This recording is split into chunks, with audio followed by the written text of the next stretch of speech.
right, we're going to go ahead and get started. Thanks so much for joining us today. My name is Craig Douglas. I'm here with Patrick, and thank you for joining our May membership meeting. Just a couple of housekeeping notes. We're recording the session today. We will be using the chat and the Q&A feature, so that should all be enabled for everybody. We will be following the meeting with a link to the recording as well as any of the materials that we cover during the session today. We'll also be posting some things in the chat, so keep an eye on that as well. And with that, I'll go ahead and turn it over to Patrick. Thank you, Craig. Good morning, everyone. Craig, do we have our slides up?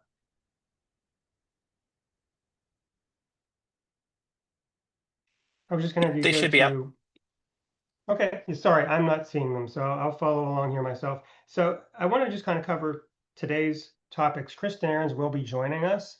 She is traveling, so she indicated she would be a few minutes late. So we will have her until the bottom of the hour. I suspect that's what Kristen and I talked about. So we will go over at a high level a lot of the things related to residential performance-based contracting, tier assignment letters that had gone out recently. I'm sure we will cover some other topics. We have been in contact with Kristen about a number of things. So we want to get into some of that subject matter, but obviously talk a little bit about tier assignments. I'm also very pleased that we have Brenda Cole, CEO from Community Care Connections, with us today. Brenda had reached out indicating that if they have been selected for the select tier under the process of performance-based contracting. So we thought it would be really good to speak with Brenda to talk a little bit about their process, how they went through this in terms of application and so forth, next steps. And I think that'll be a really interesting, insightful conversation as well for our members. We will get into some other things today that we want to talk about with respect to some of the budget, political activity. There's a few things that we want to call out. So I think we have a very full agenda. We'll talk in terms of these conversations, follow up on some of the recent things that we have done in terms of follow-up meetings from our April session. We did have a listening session with parents, family members. Some of the things that I've talked about here at these meetings recently in March and April. This does align directly with some of the things we've been talking about in CPS capacity, the struggles of both providers and family members, individuals to find services. So we're grappling with a lot of those issues. So we want to tackle a lot of that today. So Craig, I saw your note. Slides are up. Is everybody seeing the slides? Yes, Craig, we're good. Help me out. What slide are you on, Craig? I'm on today's topics. Okay, so why don't we jump over until Kristen can join us? I want to go over to our fourth slide, which is residential tier assignments overview. So Okay, with this, as you see here, 433 residential providers is kind of the global number in terms of the provider network, people that would have applied, people that are in the ODP system as residential providers. So there were 16 what we call here non-primary tier assignments. So most people did in fact apply for the primary tier, 11 select, and 5 clinically enhanced assignments were made as a result of those submissions, so the performance measure submissions that were done through ODP. So when you kind of break that down, it's 3.7% of residential providers. That number is just the pure math of how many people were selected and assigned those 16 tiers based on the 433 residential providers. And Kristen and I had discussed what that represented in terms of the number of people served in residential. So, that's a number that Kristen, I expect, will talk a little bit about. We also expect to just talk at a high level right now about takeaways. This is really the first time we've had some baseline information that we really have to benchmark against going forward in terms of all of these new performance-based contracting measures. So we hope to talk with Kristen a lot about that. As well, on Monday, the comments were due from all organizations. TPA likewise submitted comments on both the proposed performance-based contracting performance standards and implementation plan for supports coordination. There were also a number of other waiver amendments that did not deal exclusively specifically with performance-based contracting. So we may get the chance to talk about some of those as well. So these are the things that we want to get into today with the group. And again, once we take a look at high level, what Kristen has to say, her feedback, we want to hear from her directly. We certainly then want to talk with Brenda Cole, get the the insights from someone who went through the process successfully, did receive the tier assignment of select. Obviously, not a high number of providers qualified. So we're interested in your comments if you want to post questions into the Q&A, into the chat, so we can hear from you. If you have specific questions, we will try to get to those. So Craig, at this point, while we wait on Kristen, I think we'll go to our next slide, and I'll just talk a little bit at a high level about our particular comments. We did remind providers as well as ask you if you wanted comments included in our particular comment letter. So to the extent that I heard a lot of discussion, I will say we did not get a tremendous amount of feedback. If I felt that we had a little more time today, we were going to try to devote a segment exclusively, specifically to some of the performance measures. As you'll see, and if Craig, I think we put this out as a handout. So our letter's on the website. We may be able to drop it into the chat here, but I'm only going to really cover a couple of the high level takeaways that that we wanted to make sure that we addressed in our comment letter. And a lot of this has to do with some of the ongoing overarching issues, such as the waiting list, the capacity. So identified within the implementation plan are the main roles of supports coordination and what ODP intends with the initiative. So we did address that. We certainly understand and recognize the primary role of supports coordination is to locate, do placement, do monitoring. But we did want to speak to both the waiting list and development of capacity. We also wanted to talk a little bit more about directing strategically to things like the multi-year growth strategy, the fact that new waivers have been issued. The targeting of the multi-year growth strategy is to really eliminate the adult waiting list. So we feel that a lot of those things, of course, deal directly with supports coordination. We know that there's an emerging issue and has been for a long time with respect to high school graduates. That's largely what we heard if you were participating in our listening session a couple of weeks ago. More and more people come out of the schools every year. More and more people are getting waivers, but we're finding more and more families having difficulty finding placement for their individuals, their family members, sons and daughters getting into some type of service post-graduation. I would say one of the main recommendations that we have made, maybe we'll have time to get into this with Kristen, would be the assignment of monthly case rates, not only for those who reach select tier and performance-based contracting for supports coordination, but also for everyone that's doing supports coordination. ODP articulates pretty strongly, and I think if you've spoken with Kristen or heard her speak here at our meetings or elsewhere, the efficiency or inefficiency of the 15-minute unit, how to really be strategic around that. We just believed if those efficiencies were truly something that we wanted to create for supports coordination, that we should extend that to all tiers and everyone performing in performance-based contracting under supports coordination. So likewise, it's not on the slide, but what we really wanted to address was sort of the complexity issues, the integration of care, some of these things that we believe technology can really enhance with all the way out to the monitoring function, remaining open to supports coordination using technology and also interfacing with other systems. We believe one of the things that has been problematic has really had to do with systems of care and the inability sometimes for us to really communicate effectively on behalf of individuals and families to make sure people are getting everything that they need through a common care coordinator. And the final item on the slide is really just the accelerated development of pay for performance. We witnessed this, I think, with residential services. The pay for performance metrics and criteria were not officially formally developed until a little bit later in the process. And we just wanted to make a recommendation that along the way, with stakeholder input, aligning with the objectives of performance-based contracting as outlined in the implementation plan, that this was something that we wanted to make sure that we accelerated the process if possible for supports coordination. And again, this is intended to be implemented at the end of the year and going into the new year, I should say, in 2026. So at that point, Craig, any questions or comments that we have so far? Otherwise, I can go on to next slide and we'll kind of wrap up there. We have a question from Jennifer asking if we have any information on when providers will be receiving the pay for performance payments. The letter that they got just said May 2025. Yeah, I don't have any specific information. I know I've had a couple of conversations about some people not having received, or where it's at in the process, I should say. There's also some payment issues on some other outstanding matters. So we will make note of that, and maybe we can get Craig, if you can help remind me, Kristen, to comment on that as well when she joins us. Okay, and Tanya also wanted to discuss the challenges with DSP shortages as the needs for waiver services have increased. So that's probably something we'll continue to discuss with Kristen. Okay. Yeah, absolutely. So yeah, please continue to enter your questions in here as we get a moment. We will absolutely try to make sure we get those in front of Kristen. And if not today, follow up with you to get answers to anything that does come up today. So yeah, again, Craig, help me out with where we are in the program here. I think we've kind of completed TPA comments, supports coordination with the performance-based contracting plan. The only other things contained in the letter are on the next slide.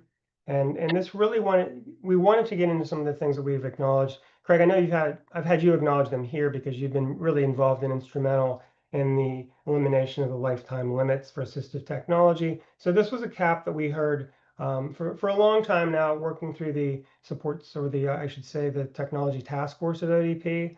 So that is something that we wanted to acknowledge, along with some of the relief that's included in the proposed waiver amendments with respect to building restrictions. So I do see that Kristen has jumped on. I'll give Kristen just a moment here to get settled in. Kristen, if you can hear me, let me know when you're ready. I think I understand that you're traveling, and I don't think, Craig, we'll need to really circle back on the slide, but we'll start this conversation around exactly high level where we are with tier assignments for residential, and perhaps cover a couple of other topics. So, Kristen, I think you're there. Thank you for joining us today, and welcome. Oh, thank you. I am here. Can you hear me all right? Yes, I can hear you fine. Great. Um, yeah, so I can give you a status update.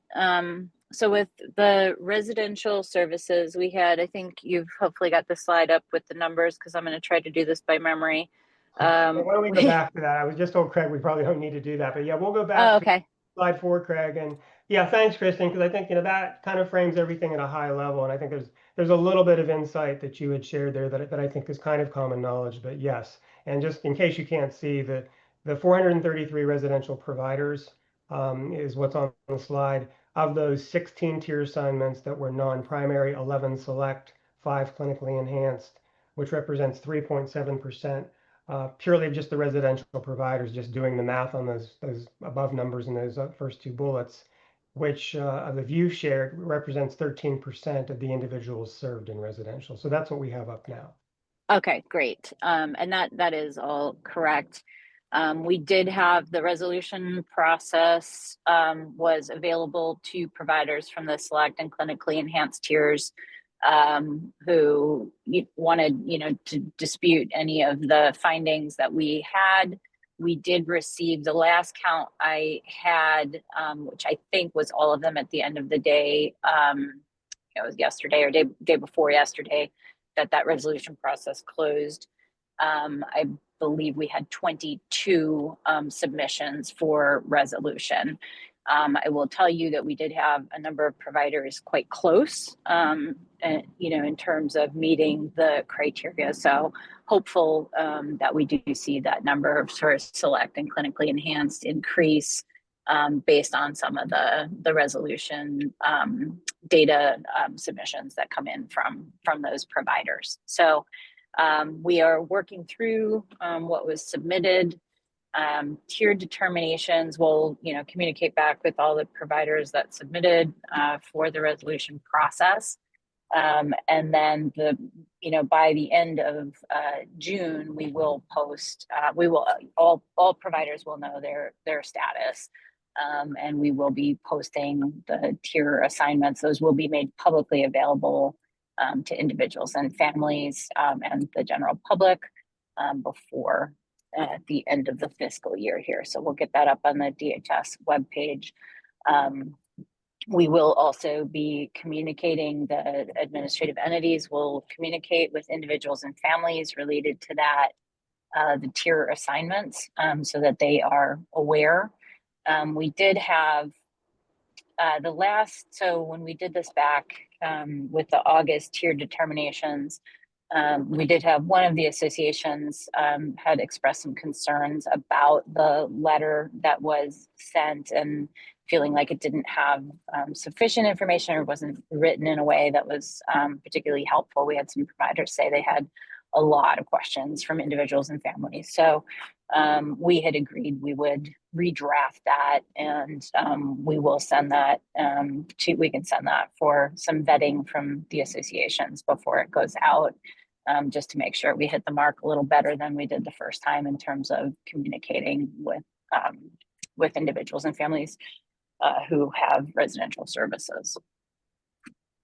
Okay, and I'm sorry, Kristen, to have you circle back on that. When you first were talking about the letter, I thought you were talking about the notification letter. So you're talking about communication to individuals and families, and would this be the letter that kind of went out through the AEs a while back? Correct. Okay. Correct. Yeah. So there's providers who submitted for tier determination for resolution will get another letter once we have reviewed all of the documentation that was submitted for resolution. So there will be another letter that goes out to any of those 22 providers. All individuals and their families who are receiving residential services will get letters from the administrative entities alerting them performance-based contracts go into place July 1st, and notifying them. We'll probably just send them, my guess is we'll just send them to the DHS webpage to look at what the tier assignments are for providers. Yeah, so I appreciate the second look at the communication to families. I think that I recall that as well. We looked at it here, and I think it would be good to take a second look and more clarity, because I think what's likely to happen now that there are actual providers providing service is individuals and family members kind of look at, is my provider on that list or not? I think more information, even more frequent information is always a good thing. So appreciate you doing that. Yeah. And then the other piece with I know we'd gotten another question about how the 3%, 5% add-ons will work. We have actually programmed that into Promise, so that Promise would just make the adjustment on all applicable payments for residential services. Now, our vendor has expressed to us they don't think that will be available until July. So I think, until August. So I am anticipating that we'll probably have to do some gross adjustments for the difference for the rate add-ons for the month of July, possibly into a little bit into August, but the go live date for the edits to Promise will be in August. Okay, and that'll happen on the back end. Everybody will bill the proper rates. Correct. It'll happen on the back end through Promise, not through Hixus. So no, there's no new procedure codes or billing modifiers or anything like that. We're trying to make this as simple as possible. Okay. All right, good to hear. And Kristen, you said 22 resubmissions. So I think when you and I had last spoke, I think you weren't exactly sure how many people had applied for either clinically enhanced or select. So obviously we know there was the 16 approved plus the 22 that resubmitted. Were there more above and beyond that? Looks like that would be about 38. So I thought maybe roughly we were closer to maybe 50 who had applied in total, or are those numbers relatively close? Just trying to get a sense of how many people applied for either clinically enhanced, selected, did not quite make the grade. We know at least 22 because they have resubmitted, but do you know what the total number was? I don't have that in my head. We will, I know we have that we'll be sharing out at the provider forum that's coming up. So that'll be available then. I do not have it in my head right now. No, not a problem. I just we have more information just from the 22. You've already indicated, so you'll go through the process, and by end of June, which we're practically into June now, you'll be through that process. At that point in time, those 22 providers will be notified, and then you'll be in a position to release everything publicly. Correct.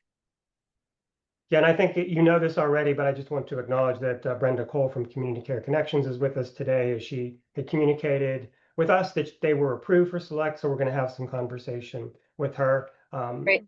after you are are done joining us today, because I know you have other things to run on to. But I just wondered if you could share a little bit about your takeaways. Obviously, this feels like the first time you're going to have real, true baseline Well, information. yeah, let me go back and talk about a couple. Well, one more thing before I do that, which is the pay for performance and the status there. So we Sure. had roughly, and again, you'll have all of these numbers when we do the provider forum, which I think is next week, week after. It's coming up soon. The So we had roughly 230 submissions for pay for performance across all three. We had definitely the highest number of submissions came in the certification for DSPs and frontline supervisors. We did essentially send back. There were a number of those where we needed additional information. We don't have sufficient information to be able to essentially calculate what the baseline would be in order to do milestone 2. So we did send back to a pretty high number of providers. Please, provide additional information on X, Y, or Z for us. So a number of providers got those letters. We are still working through the payment. So I know we had indicated we were hopeful we would have those payments out in May. That is obviously not happening. So we are, I do suspect there are a number of providers that are also going to get a notification that the number that we sent you for what that payment would be is going to be adjusted. We have some that are going up and some that are going down. We found there was an error in the formula. So we will be, we'll make those adjustments and we'll get notifications out to providers. So the team is working on those. We know getting that money out is critical. So we're trying to do that as quickly as possible. But I did want to give an update on where we were with that. No, appreciate it, because before you jumped on, we had a couple of questions on that direct point on when payments were coming out. So we had a few people in our chat identifying letters received, mid-June, late June, that area of time. So thanks for the added clarification. So Yep. on that point, Kristen, I think you just said 232. So any reaction to the number? Obviously, it relates to the same number of 433 res providers. Yeah, it was targeted, so not everybody may be doing those things. But did you have a reaction thinking perhaps more I, providers would have applied for P4P? I certainly thought we would have more providers applying for P4P than we did, in any one of three categories. So no, I was a little surprised at the lower number of providers taking advantage of the additional opportunities for funding there. Yeah, my reaction as well. We always want to see people apply for what's available. Again, if you have thoughts as to why that was, we'll certainly promote it with members, but we know there's a lot of people out there that simply don't become aware of it. But yeah, just good to know your thoughts there. And likewise, I know we have this conversation. If you don't mind kind of getting into similarly with tiers, expectations, I think we would all kind of agree we wish more people got in. So we were trying to promote that. Members were attempting, and obviously more members filed application for select or clinically enhanced that weren't able to make the grade at this point in time. So do you want to comment there in terms of where you are? I mean, I think you've said clearly at this point in time, these are the numbers going into the new fiscal year. So, fortunately, I want to stop and say, good that we have providers in. We're very pleased to hear that. I know you are. But anything in terms of where your original expectations were there as well on tier assignments versus where we ended up? Yeah, I mean, I think this was a question that came up certainly after the first round of tier determinations and sort of along the way with as we were working through the concept and the public comment, and we had talked about a good quarter of providers getting in, or a quarter of the population. It doesn't. I don't know that we're going to hit that number even with the resolution process. What I will tell you, and I think you'll see, we talked a little bit about this at, I think, the prior provider forum, is that we are continuing to see improvement in a number of these areas. And when we do the provider forum, we're going to share, here were, the top number of areas where providers struggled to meet the criteria. Here were, what we saw in terms of strengths, and just some other notable areas that came out with the analysis of the data submission. So we'll go through all of that, seeing the improvement that's already occurred in a number of these areas. I do have a high level of confidence that, at this point next year, we are going to have additional providers falling into select and clinically enhanced and meeting those expectations. And when's the next round going to begin, Kristen? I know it's on your timeline. This has all been spelled out, but Same timeline. Same timeline. so because we're going to be there before we know it again. So yeah, you've Well, already kind of gone down this path as far as takeaways. Again, first look you're really going to get, and I understand you're still kind of looking at 22 of these applications. Any sort of high level takeaways for you, surprises now that you can see the whole data set for everybody? Yeah, we'll go through that in great detail in the provider forum. Okay. I've got I think I've got a couple more minutes here, right? Okay, sure. Let's go. Yeah, I do want to talk about the performance-based contracting, the public comment for supports coordination, just give kind of an update where we are there. We actually got a lower volume of comments than I would have anticipated. We had about 150 this is sort of preliminary count from what we can tell, because there were some form letters that we're sort of sorting through to make sure we've got a good count here. But I believe we have about 150 separate commentators on the supports coordination, performance-based contracting, and definitely a theme there is a lot of some concerns about trying to have two different payment types for a singular service, and how challenging that would be for providers in terms of their internal billing systems and tracking. And so I think we've heard that loudly and clearly. Concern similar to, pretty parallel to some of the concerns that we had moving into residential about the impact on smaller supports coordination organizations. And largely a lot of that seemed to be around the billing as well. So, we're working through the analysis of all of those comments. We are still on the timeline to have the submission ready for CMS in July, and start working. We're going to be doing the same kind of SEO forums that we did for residential. So in terms of trying to support and prepare the SEO field like we did residential, very, very parallel approach to that. So virtual office hours, all the preparatory sessions. We'll have a tool that's available for supports coordination organizations to help them prepare for it. I do expect from public comment that we will be making some adjustments to the performance measures, which we fully expected and hoped that we would get some good comments on that. So we'll be working through all of that over this next month in preparation to get that to the federal government in July. Thanks, Kristen. And just so that I understand you correctly, are you suggesting that case rates for either tier would be something that you're open to? For both of them, yes. Okay. Yeah. Yeah, we briefly commented on that, and I think in reading of the document, I think what you've even said publicly, it's really kind of constructed around the efficiency of the case rate versus a 15-minute unit. So correct. And beyond that, there was discussion that even the tiers don't necessarily make sense for supports coordination like they did in residential, because the service is a much more uniform service.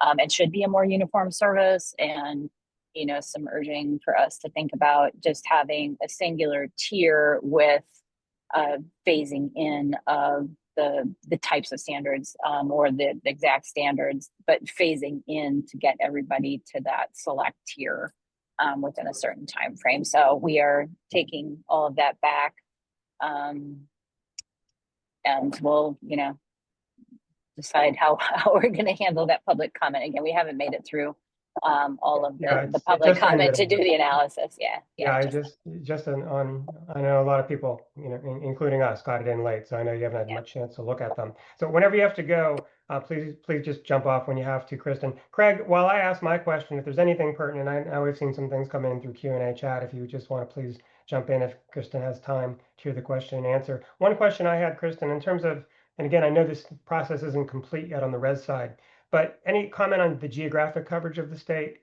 With the 16 that are in right now, do you feel the state is fairly well covered with those?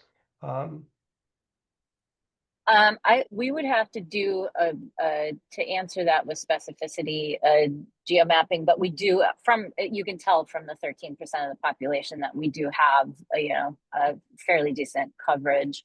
I don't know if there are gaps in, like, if there are counties that are not included. My suspicion is there probably are. And I know there's been this question about, well, what is that? Aren't you in trouble then in terms of network adequacy? That is not how we constructed network adequacy in terms of our 1915 V4 application. The standard and the requirement that we have is that there is residential service accessible, but the actual tiers do not weigh into our agreement with the federal government in terms of network adequacy. Thanks, Kristen. Understood. Appreciate you answering that aspect of it. Just clearly want to make sure that we sort of have coverage everywhere and there's opportunities for everybody. And of course, we know we want to expand that, and hopefully we will with the review of your other 22 applications that you're taking a look at as well. Agree. And I would say that we aspire to have to a place where we could say we had network adequacy of all of those tiers, but we are early days. We are still at the very beginning of the implementation here. So I think with continued investment and really building capacity across our residential services, that we will get to a day where we could actually look at adequacy by performance tier. But that was not what we committed to get this off the ground. Yeah, understood. So it sounds like a lot more to be reported in the month of June on performance-based contracting, both for residential and supports coordination. So I know you're gonna have to jump soon. I just briefly wanted to acknowledge that you're reopening the CPS work groups. And I know we've had some discussions with you. I know you're aware we've had some listening sessions with family members here. We're gonna have this discussion a little bit later in the meeting. And we're also gonna kind of tie this in the context of Senate Bill 657. So is there anything you want to say about specifically just the work group and your thoughts behind that? We haven't yet sort of talked to members. I know we'll make recommendations, and thank you for providing who was most recently participating on that work group. But thanks for the dialogue you've been having with us there. Do you want to say anything about that? Yes, I would, because I do think the more minds we can have wrapped around this issue, the better. We're reopening the work group. That the CPS work group has changed in terms of composition and sort of tasks in front of it a number of times. The last time was very much around pandemic related issues and policies and procedures related to source control and how do you reopen a large facility, and kind of helping us with the guidance related to that. This time we want to look very specifically at some of the barriers that have been there in terms of us really recovering to the level of service levels that we were pre-pandemic, frankly needing to exceed that because the demand for that service is really high. So we had put out some ARPA funding to counties to fund innovative or alternative types of CPS. And we said, if there's regulatory barriers, let us know. Like if there is something that we can waive, we want to explore new ways of doing this. We are very interested in would drop-in type models instead of the way we have hubs conceptualized. Is there something, can we take that one step further to a drop-in type model? Looking for any kind of innovation in this space. So we want to reopen that discussion. We want to reopen the discussion. We've had the 2380s have been around for a very long time. and they preceded any kind of program regulation. So in terms of having, a regulatory framework to assure health and safety of individuals in a type of day service, all we had was 2380s, 2390s. Now we have the 6100. So I do also want to look at, are there circumstances where by composition, we are required to license something that isn't really necessary or promoting what we're trying to do with community participation support. So we'll have, that discussion as part of it, and then look at, if what else can we be doing to support providers to expand capacity to meet the needs of people with community participation support. So I think, I'm happy to, we will have a work group. Certainly we'll ask work group members to be talking back with the membership of the associations that they're affiliated with so that we can really gather as much good thinking on this and try to get to better solutions than we have so far. Thanks, Kristen. Thanks for addressing the licensing. I know anecdotally, I still hear that as an impediment. It feels like the same conversation from many years ago about what might need to be licensed.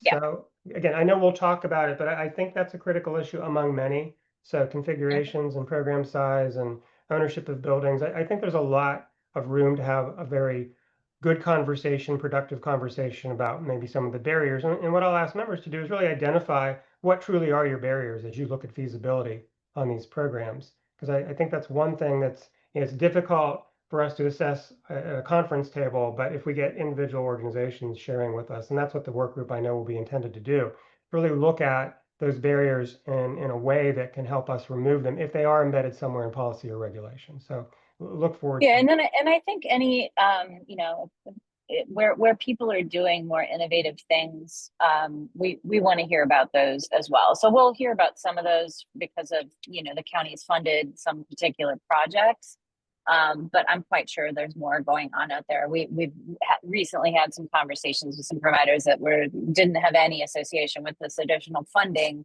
who are doing some pretty great stuff. So yeah, I think anything that TPA can do to kind of gather any of those innovative practices, we want to hear about them. Okay, and we'll certainly make sure we give you more representation than maybe you're willing to take, but we want to it's a robust discussion.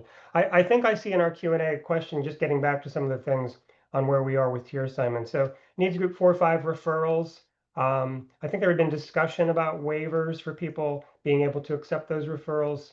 So is there anything you can tell us about that at this point in time? I don't remember if that was an official position of the department or not.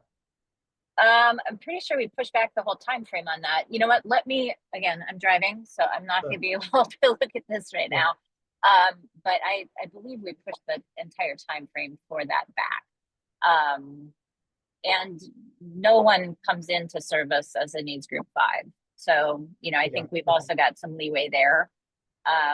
But why don't Patrick, I can send you sort of a more official response to that, or have Lauren connect with you. Yeah, I appreciate that, Kristen. And then, obviously, I want to say also, I don't think that's a great solution. I think obviously we'd like to see the money get to the people who need it, but certainly providers that can't attain the status right now have the opportunity to serve people. That's likewise an important issue to get those folks served. If the provider is able, willing, can do it at the rates. But we'd certainly like to see that money follow that person and build these supports around them the way PBC is intended to do. But appreciate it. Let us know the policy around it, of course. And I think I see another question, resolution process being paper data review. Will the provider be able to participate as part of the process so they can verbalize their position, answer the questions? No, I think I the answer to that. No, it's a document review and data review. Okay, Patrick and Kristen, there is another question in several questions in the chat. Kristen, can you talk a little bit more about the pay for performance calculation error? Seems like that's created a little bit of a chatter. I'm sure it has. Yes, I think the formula that we submitted included both revenue. If my understanding is correct, I believe when we pulled it, we pulled revenue and rendered service during that time frame. And if you review the rate when we published the in the bulletin, the language is just revenue. So we've got we had to go back and look at that. So we'll give, you know, we will be communicating with providers related to that amount. Craig, anything else in there? Do you have any idea when that will happen? When that communication will happen? Hopefully next week. Yeah, we are really trying to get this resolved. So again, I my apologies. We had really intended to get this funding out to providers in May, and that will not be happening. So yeah, I think you can probably look for communications next week. Great. Well, Kristen, thank you so much for joining us today. I know you have to be close to destination. I wanted I am. yeah, so thank you for giving us I'm the extra also late time. for that meeting. So Yes, thank you. We appreciate your time. Be safe. Have a good all meeting. right. We'll follow up with members on anything that we need to discuss and push out after the fact. Thank you very, very All much. right. Take Thank care. you. Appreciate it. Bye. Well, bye-bye. Okay, thank you, members, for your questions. I think we had a lot of robust question and answer and discussion. So I think that was very helpful. I do indeed appreciate Kristen jumping on, joining us to give us some insights. So summarizing, I think we've learned we're pretty close to that second look. That's a large number of providers. So I know just in speaking with some organizations who did reach out to us to talk about what happened, some questions they had. I'm sure there are many more questions. Feel free to forward those on to Craig or to me. We'll continue this dialogue with Kristen in terms of narrowing down the exact issues. And I'm really pleased next today in our meeting, we're going to bring in and talk to Brenda Cole, the CEO from Community Care Connections. Thank you as well, Brenda, for joining us today. So you've had the chance to hear from Kristen as well. And I thank you for reaching out to letting us know that you had been approved for select tier status. I appreciate that you're willing to come on and talk about that a little bit today, because of course, I know members will be interested. I was interested to know a little bit about your process, and I know that you shared a little bit with me about that. But I thought the best thing to do is really just have you kind of come on and talk about that strategy, and certainly reflect on anything that Kristen said today. I'm equally interested in hearing from you on how you look ahead now that you've been approved. And I have a few questions about my own questions about how this may look for you and other providers, and some of what you may have looked at, particularly when the tier levels changed kind of midstream when you were already in this process. But again, thank you, welcome. And could you just tell us a little bit more about you and your organization, and then kind of talk about your approach to ultimately get approved? Sure. So we're located in Butler, and our residential services are primarily in Butler. We are a medium-sized organization. I would say we're not huge, we are not small. And so when I first began thinking about the changes that I could see that were coming to the way services were being reimbursed, this was before the pandemic, and knew that what we needed to do was get ahead of that curve. And so prior to the pandemic, we wrote a grant and were able to implement their app and purchase some technology to help us support that. And so that put us on the way. And then when the pandemic arrived and all the ARPA funds came out, we applied for every dollar that was available and used that to help us get more technology, support staff recruitment and staff training, including CPI, Relias, Open Futures Learning, NADSP, NADDD, and we just went all in.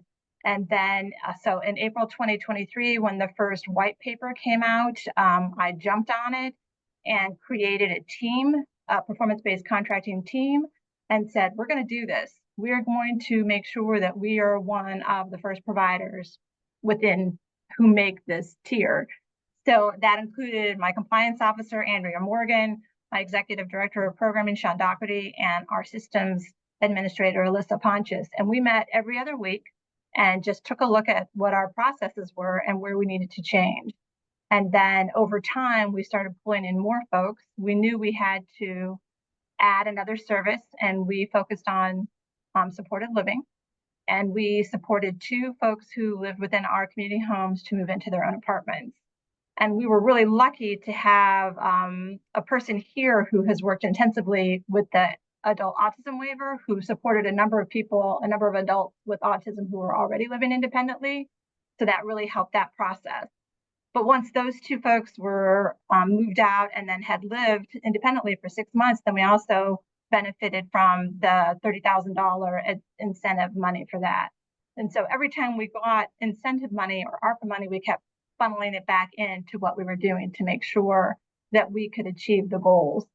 And then ultimately, we created a very systematic process where we created QM goals. We reported on them quarterly, and we just held everybody accountable all along the way. So it was frustrating when we thought initially that we weren't going to have any problems, and then things changed, and we were concerned, like, oh, well, that's not going to work for us. So we had hoped to apply last summer and then had to wait. And then once that changed, we're like, okay, now we can make it and we're going to be good. And so that was helpful for us. So that's I would say how the process we took to achieve. That's great. Thank you for sharing all that. Now, was select sort of a natural decision for you? Did you give consideration between the 2 tiers available to you? We really wanted to focus on select. We've always felt that the services that we provide here at Community Care Connections are above and beyond. And we just felt like we naturally fit in as a select provider. So there were a couple of areas that I knew we needed to tweak, a couple of mindsets that needed to be moved, and we did that. So I just think we were a natural fit for the select tier. And did you bring in any external expertise? I know you talked about getting all the available dollars, which I want to commend you for, because we just heard what sounded to me almost like a little more than half on P4P. I can think back years ago when there was Provider Relief Fund, when the federal government was issuing checks directly. We're always urging members, take the available resources. And it sounds like not only did you do that, but you had a strategic purpose. So just curious how you used that, if you felt there were some areas as you developed your new service or as you kind of expanded your team and did other things even with day supports. Did you use consultants? Did you kind of bring in some other expertise to help you along the way at any point? We did not. I believe that we felt we knew the directions that we wanted to go, and we set those goals, and we just worked on getting there. We knew that, so during the pandemic, we did not lay off any staff. And so then once the pandemic ended and there was no need for us to bring people back, so we were already fully staffed. So we didn't have that hump to get over that a lot of other providers had, which was good. But now, beyond the pandemic, when everyone is beginning to feel it's more difficult to recruit staff, we did invest in a consultant for social media who helped us use our social media as more of a recruiting tool, staff recruiting tool. That would be about the only outside consultant that we brought in. Now, I think you mentioned EHR as well. So that's always a big decision. And I know from where I sit, a lot of times I get a lot of questions, and I hear sometimes people aren't fully satisfied with the product. It feels like people, again, we're kind of, I think, in our infancy of what we're doing here, certainly within performance-based contracting. But would you mind talking a little bit about that process, how you landed where you did, and because that seems to be something that's kind of onerous, and people are always concerned about making the right choice. It was a big process. It really was. We did go with their app, and one of the first things that we learned is that we were duplicating processes across services, and that was wasting time and wasting money. And so we then reformulated our adult services rather than having residential services and day services, in different silos. We created one adult service program, and then we used our program specialists across those areas. So that eliminated those silos and helped us to get a better understanding of how we could streamline the service rendering process. And then I also realized that TheraP was so critically important to what we were doing that we needed to have someone who was assigned just to TheraP. So we created a systems administrator position, and she works with us every day to make sure that our documentation is correct and accurate, that we are addressing all the needs that we need to address, that everyone is using TheraP the same. She attends all the TheraP conferences. She consults with them weekly, probably, to make sure that TheraP is working for us. So now that you've implemented these new systems, somewhere along the way, I guess last spring, we thought rates were going to be X and tiers were going to be 5% in your case for select. Right. So how did that modify any of your thinking or decision making, or how you've assessed sort of the return on investment going forward? Was that, I'm guessing that wasn't a simple decision, but I'm a little curious how you responded to it at the time. Well, by then, Patrick, I feel as though all of our significant investments had already been made, and it was a matter of just staying the course. And even though the rate of reimbursement wasn't going to be what we had anticipated, each time we've applied for the funds that we've applied, we've targeted it on a specific area. And we know that this 3% increase is going to go back into our recruitment and retention of direct support professionals. And in some ways to help us with the differential pay for DSPs who've achieved the E-Badge. But again, the difficulty, I think, as a CEO is that we have to reapply every year. So it's very difficult to put those monies permanently in salary if we don't know we're going to achieve that same tier next year. We are, of course, hopeful, and we've put many processes into place to say that we will continue to achieve it. But we think that that 3% bump is going to help us to continue to enhance our recruitment and our retention and bonus dollars for people who achieve direct support professional, the E-Badge. How long have you been implementing the differential pay for the badges? That started in July 1 of last year. Okay, and you're using NADSP, obviously, then, badge. And any early indications with recruitment? Do you see anything in your metrics, or just even that's not as measurable as just saying what our vacancy factor is that's really telling you that that's working for you? I don't know that I have a specific metric. Again, we're not having a staffing issue as much as other organizations are having a staffing issue. Now, we've recently opened 2 new community homes, and so we're feeling that more of that pinch right now. But what we're trying really hard to do is to recruit younger people. And they are not always aware of the differential pay and what this E-Badge might entail. And so a lot of that is educating people and to see what that education might do for them and might help them as far as being a service provider.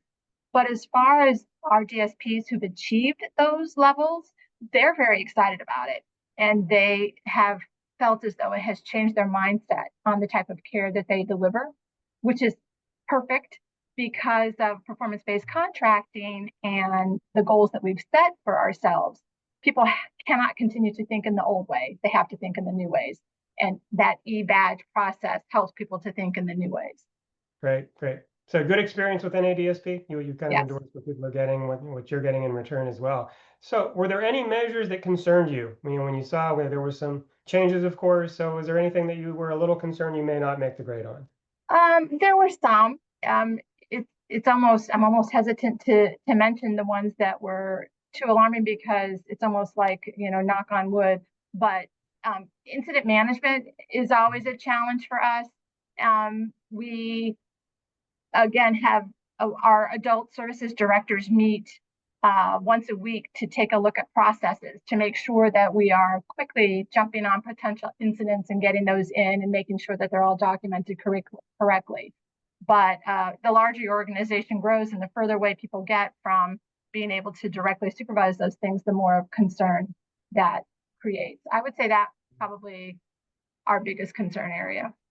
Yeah, I would say you're not alone. That's the one that I think, I hear about the most. And there's so many different factors that affect your ability to do that as well.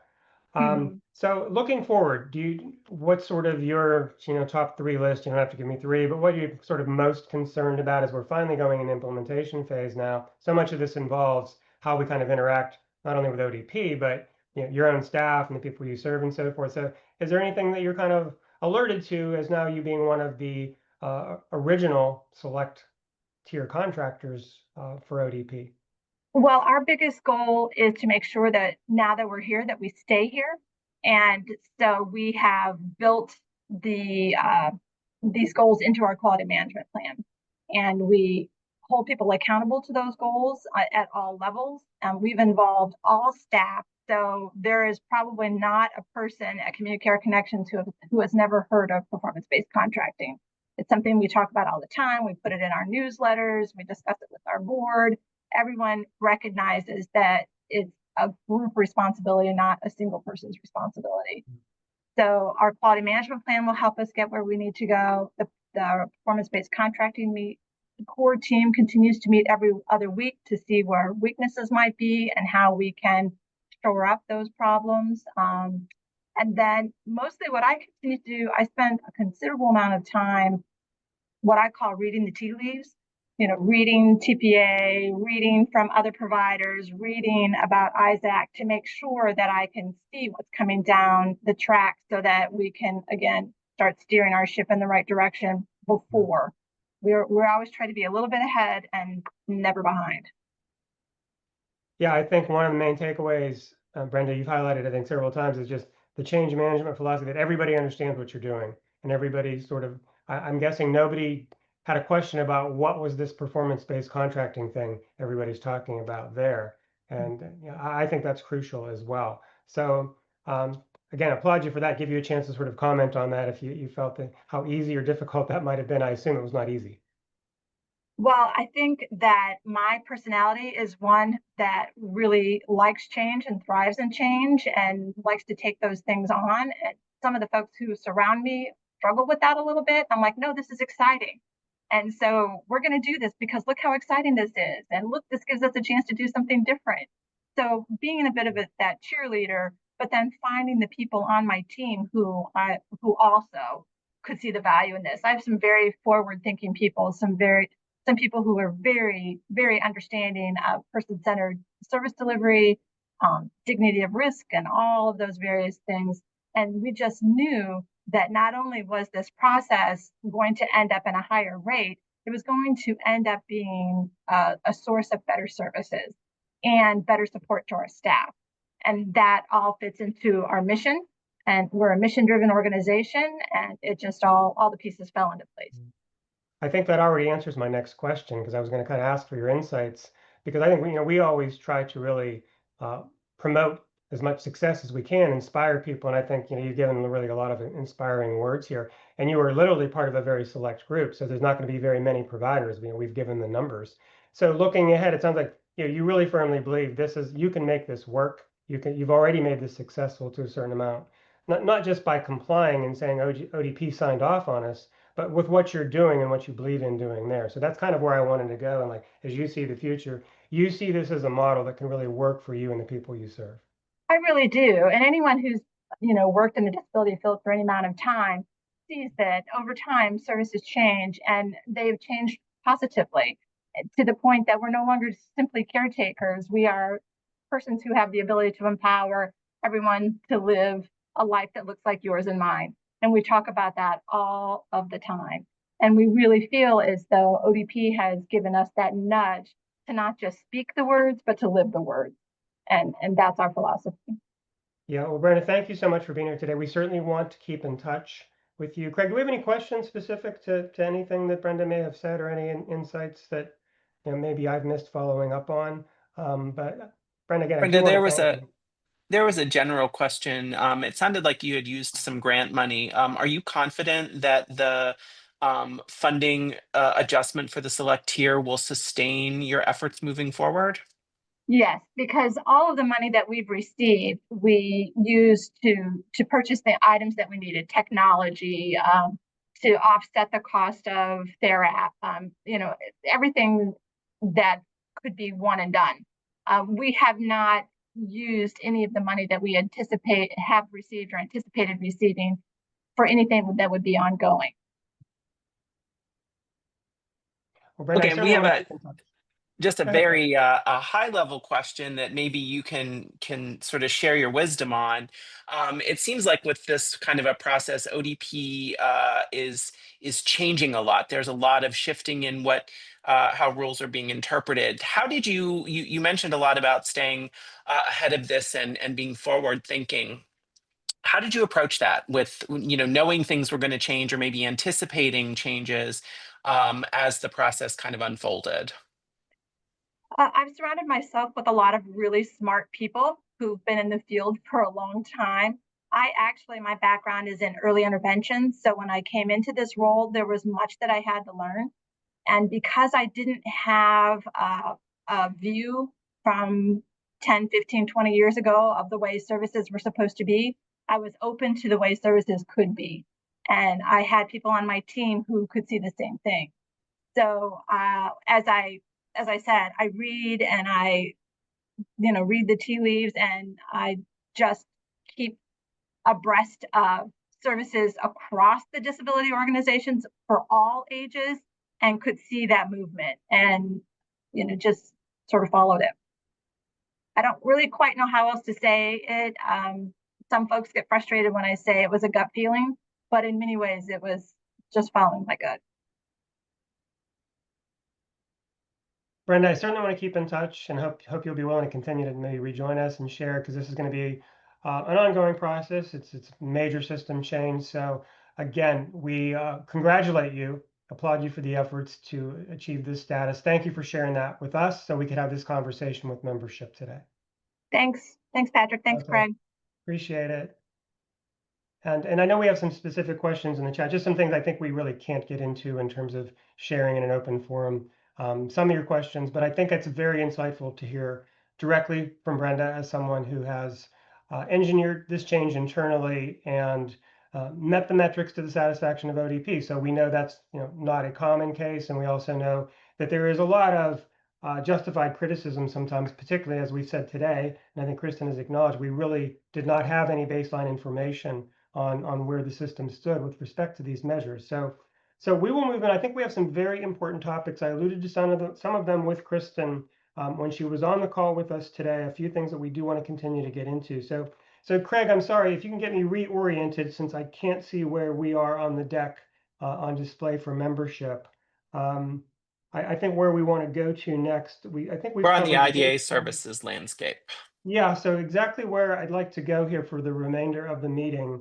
And so these are a lot of things that I think we've talked about throughout the course of the first hour. So if you really look at what does IDA services look like under this model, as we go into performance-based contracting, I just wanted to highlight a few high-level things as we talk in a little bit more particularity and some of the things that are going on right now politically in the system. And obviously this is a big change, and we're in the midst of a couple of implementations directly with performance-based contracting. But the service mix is just kind of the changing landscape in terms of you as provider organizations have in many instances made strategic decisions to pursue certain services, not pursue others.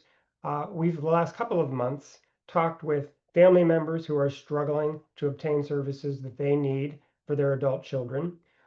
Providers have particular struggles and have had a lot of them historically. So a lot of this is coming together while we're implementing what I will say is a brand new system.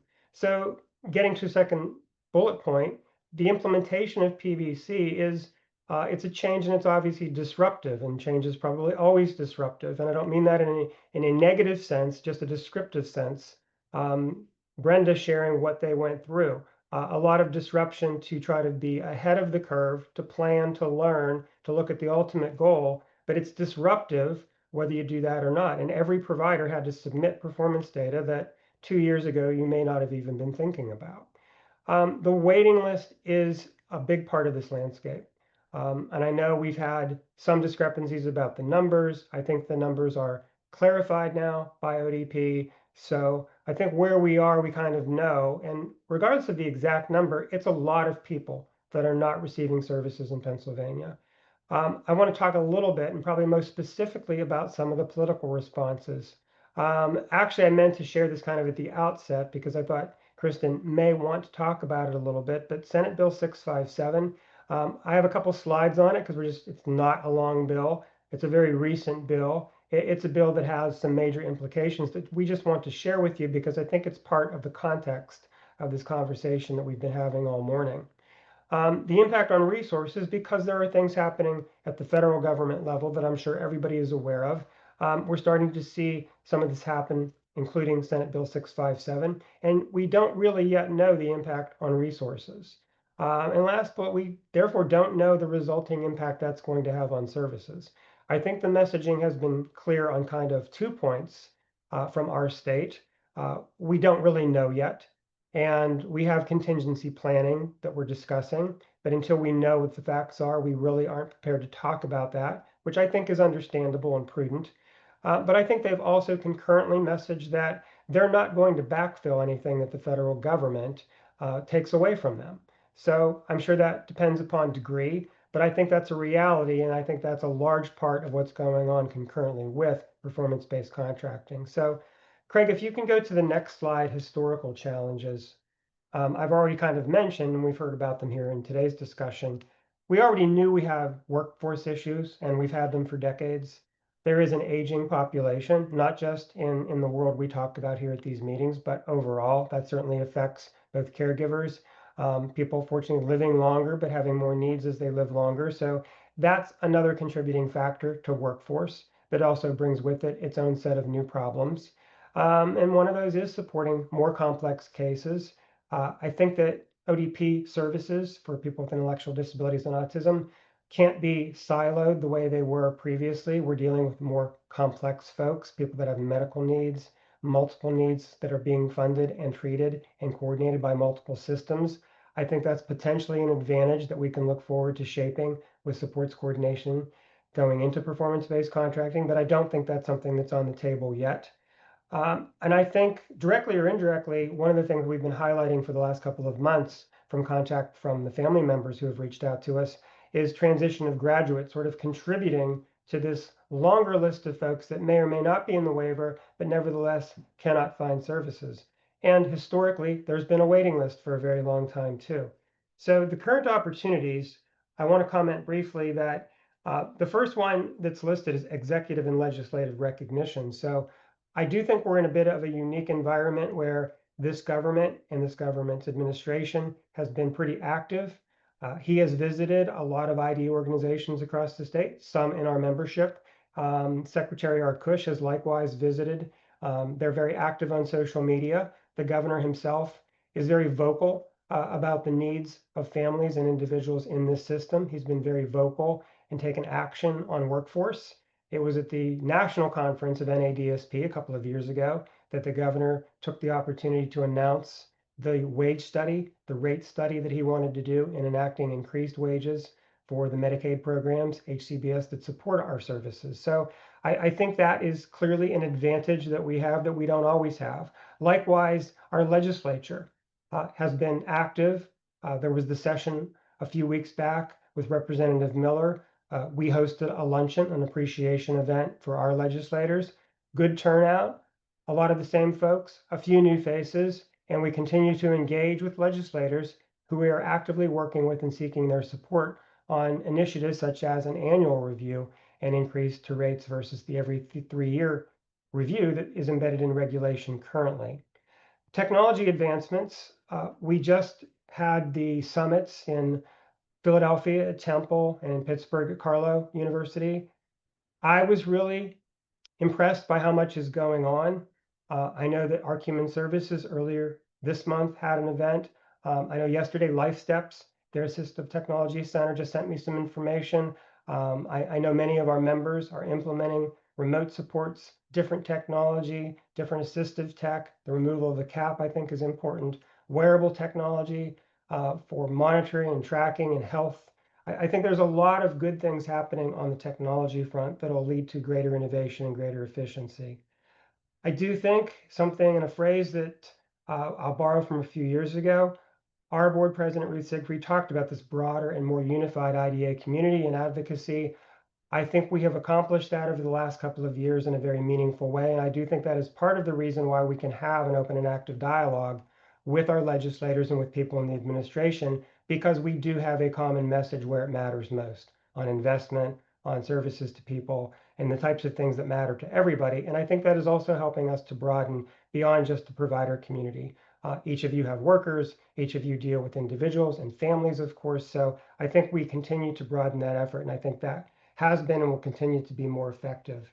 And I think, as we just heard, Brenda Cole speak to, performance-based contracting is obviously an opportunity. As much as it is a challenge, there is an opportunity to access additional resources, to follow along in terms of what the expectations are, but it really comes down to how you apply those to the people you serve in your own organization. And rather than say waiting list for yet a third time, there is more than the waiting list when it comes to an opportunity being there are individuals that have approved waivers. They are customers in our system and they have nowhere to go right now. So I'm very grateful for Kristen to reestablish the CPS work group. I hear individually from members often about the barriers, and I also hear from members who strategically turned away from certain things because of the structure of the system and the policies that we have. So just to kind of set our landscape, I wanted to go through a couple of those things. Briefly, I want to talk about, because I don't want to completely ignore it, is the fact that if, next slide, Craig, and I'm on the Bloomberg news slide, it's really an opinion piece from Bloomberg. I think it was from yesterday. I'm just really giving you a headline, the vote that was very narrow in the House, how the budget bill now goes to the Senate. It's really up in the air what will happen, but it certainly has momentum, and this is the bill that certainly includes significant cuts to Medicaid that would undeniably affect home and community-based services and the money that flows to the states for the work that you all do. So Nancy Murray I've asked to join us today, and one of the things we've talked with Kristen about is Senate Bill 657. Craig, if you're able to get that out if you haven't already. We're going to cover just a few of the slides. And where we're going to go next is really kind of bring this down to services and closing some of these gaps. And Nancy, thank you for being here. And as most of you know, Nancy does chair our Government Advocacy Committee, but Nancy also, I think, brings several unique perspectives. And Nancy, I'll, as I welcome you, let you speak to those directly, but you are, of course, a family member. You have worked for ODP and worked for the state. You know this directly as a customer. You experienced this working with the provider that supports your children. So thanks for joining us today. And as we kind of go into this bill and then kind of ultimately land on what do we want to talk about at the CPS work group and how do we want to reconnect with these families who have reached out to TPA, that's kind of where we want to go next. So thanks for being here, Nancy. Anything that you want to comment on that I just said or that you heard already this morning? Yeah, in terms of Senate Bill 657, if as you see right on the slide, it was only introduced about 2 weeks ago. It was introduced by Senator Coleman, and what's very interesting is it was referred to the Intergovernmental Operations Committee. Usually, bills impacting IDA services are referred to either the House or Senate Human Services Committee. What's interesting here is Senator Coleman is the chair of the Intergovernmental Operations Committee. So our concern is that, because of his position, he could really move this bill out of that committee pretty darn quickly. The other thing is you'll note some of the senators who immediately came on board with Senator Coleman are some of the ranking senators right now. The other thing we believe is that he probably has the support of leadership in order to keep this bill in his committee. What this bill potentially could do is change the maximum size of settings. Senator Coleman has made it pretty clear that he's taking issue with the fact that ODP is imposing regulations on the size of both residential, vocational employment settings that far exceed the sizes from federal regulations. So, we've had a conversation now with Kristen Ahrens about this. I think she would agree if I said that she's pretty concerned about this also. It's also, in addition to opening up the the size requirements, this would, of course, impact the 6100 regulations. Could other regulations also then be impacted? So this bill is concerning. But what it also has done positively is it's given us the opportunity and Patrick, I think, just mentioned it, you know, to have a conversation with Kristen earlier this week. There's a follow-up coming up to really talk about, can we kind of get ahead of this bill now? Could we, the provider communities, come together once again and work on some efficiencies in the system? What could we do to kind of tweak the regulations impacting residential HAB, CPS, and other day services? So we're still concerned with this bill. As of today, no other senators have lent their names to it. I also believe that you know, it's going to be in the communication that goes with this bill.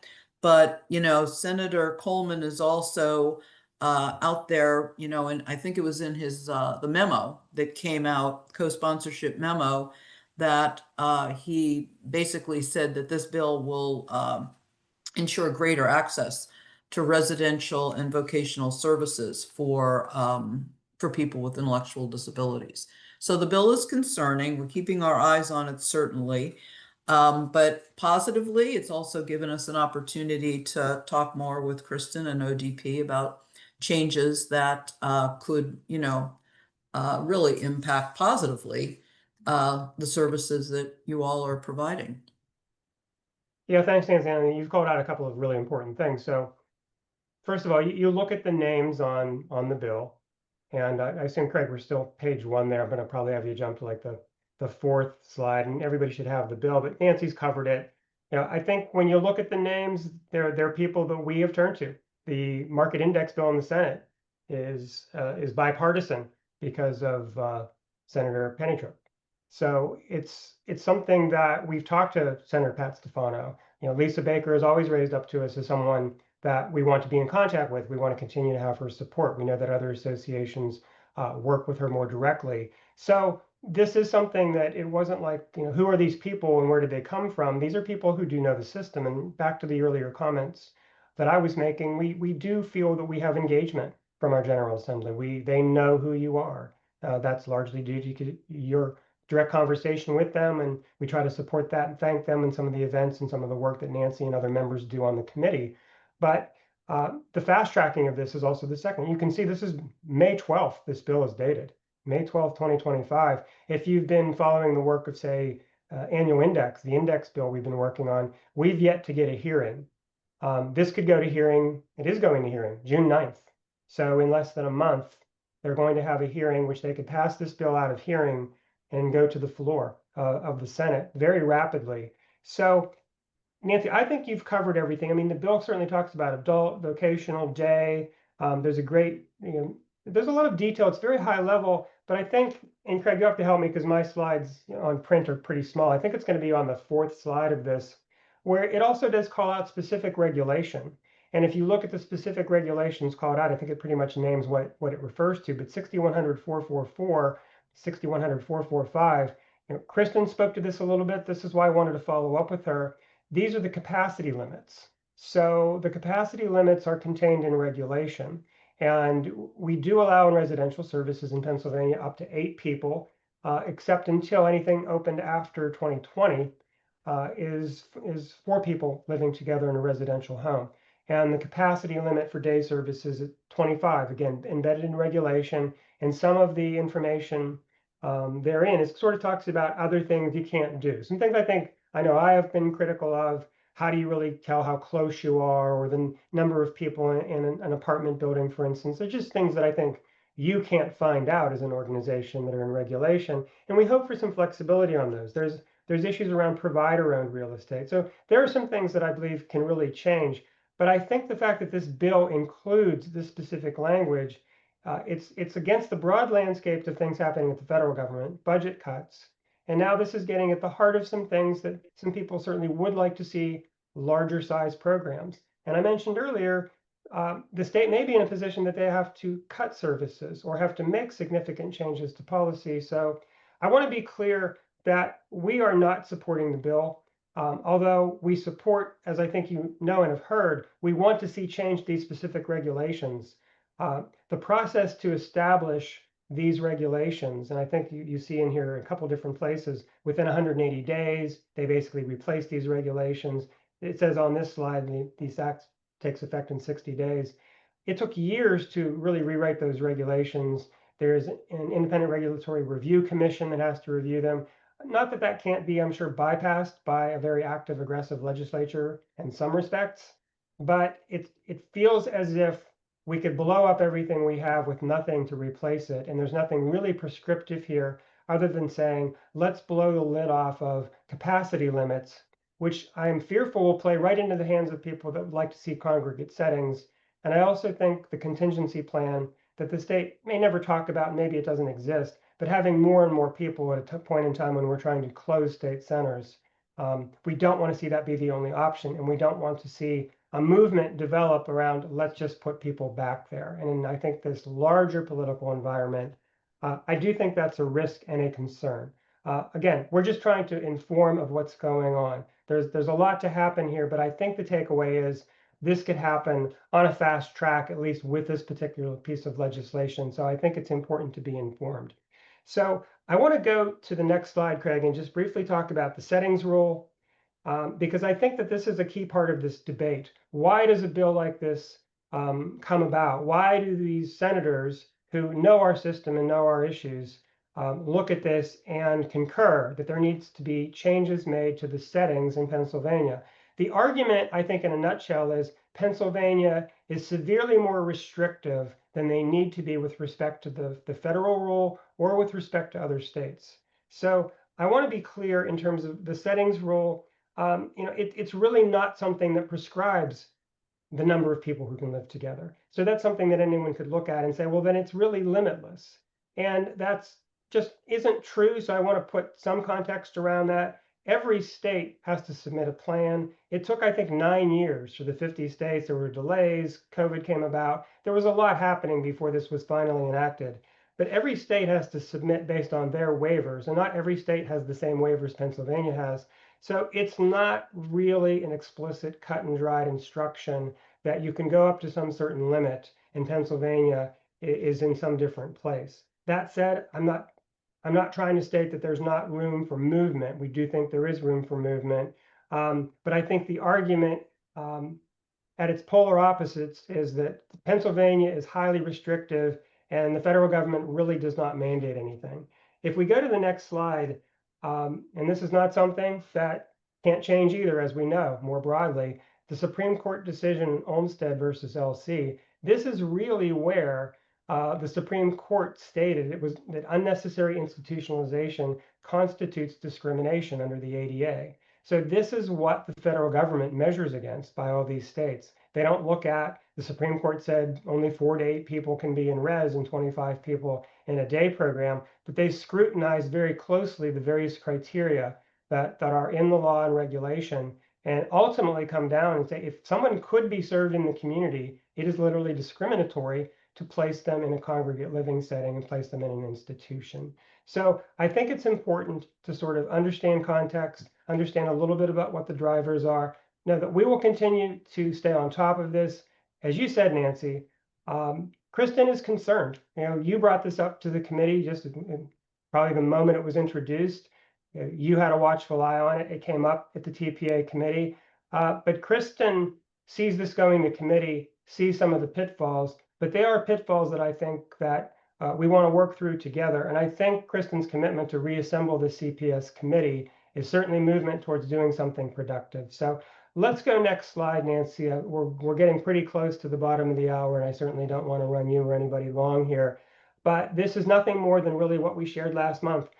This kind of prompted us to have a talk after our meeting in April. What do we want to do about engaging with these families? We hosted what I thought was a great listening session, and thank you for those who could attend. We did make the decision that we were not going to record and distribute it because we knew these families wanted to come in and speak very openly and intimately about their experiences. But thank you if you could be there. It will be an ongoing conversation. We want to continue to engage with Rose Bauman, who's led this group of many families. I think there were 6 or 8 families that day that spoke to their issues. And we had providers as well. So closing the gap between regulation and service capacity, your real experiences, hearing from you, as I said earlier today, the precise barriers that would stop you or where you might be interested, or maybe where you are interested now, there is an opportunity to work with Kristen on some of these policy revisions that we do believe. Go to the next slide, Craig. We put this in our advocacy statement probably no more than a month ago. We really were talking about CPS. We know there's relief that can happen. A couple of those are the other issues, but in the last bullet, we talked about relief on CPS to kind of open up more capacity for CPS. So Nancy, I'll stop there. I'm going to give you the last word on all of this with respect to families, because again, you've met with these people individually, you know them, you've experienced this firsthand, and you've seen the government policy side too. So I'll ask you to wrap us up. Yeah, the families now are working together to put together some suggestions or some recommendations that they will be sharing with us. Some of the recommendations will be for ODP to consider, and the timing is perfect because some of the recommendations are going to be, related to CPS. They're also going to put together some ideas for providers in terms of, what maybe providers could do today or tomorrow when it comes to day supports. And they're also going to put together a list of barriers that either ODP needs to change so that providers can more easily, serve adults with very complex needs. So it really, the work that they're doing as family members really comes up against, what providers need to see changed, what providers know need to change. At the same time, providers are trying to implement performance-based contracting for needs groups 4 and 5. And now Kristen has, agreed to, put together a new committee for CPS. So all of these things are coming together at the same time, and TPA has really been taking a leadership role, moving all of this along. Just to give a quick update with the index legislation, as Patrick said, the Senate bill is now bipartisan. In the House, I think last meeting we mentioned Representative Jess Benham has agreed to introduce it. And we have some meetings coming up with some Republican House members that Jess has suggested we reach out to in hopes that we will have a Republican co-sponsor, I'm hoping by the end of June. And then hopefully we would have a hearing very early in September when legislature is back in Harrisburg. Yeah, thanks, Nancy. I think that's really great for us to be able to report. That's a lot of progress. I'm very confident we'll get a bipartisan bill in both chambers for the first time ever. I'm equally confident we will get a hearing on this bill. And again, that's the result of a lot of years of work, your support, and now also the other associations across Pennsylvania, as you see on the handout, adopting this as our key legislative piece going forward. But there's a lot more happening legislatively. I wish we had more time because there's a lot of good stuff happening. Again, I think that addresses the recognition of IDA services in our community by our legislature. There's a lot of activity, and I think we want to keep up that work. I will add to what Nancy said with respect to this work group for CPS. I think really asking ODP to share with us what their data looks like, what does service utilization look like in CPS and for facilities. That's information I think we have to know, because I think we have to get to a point of feasibility where that's coming more from your experiences as members and people who do financials and actually operate services than from Mercer Consulting or some actuary looking at what the rate should be. I think that's part of that conversation. That's why I think the market index legislation, really review legislation that index would increase rates by the CPIU annually, that would be important. Craig, if we can quickly go to the next couple of slides. I want to acknowledge that we also did a captive session, an insurance captive last week. We did have a significant amount of people say that they were interested in that.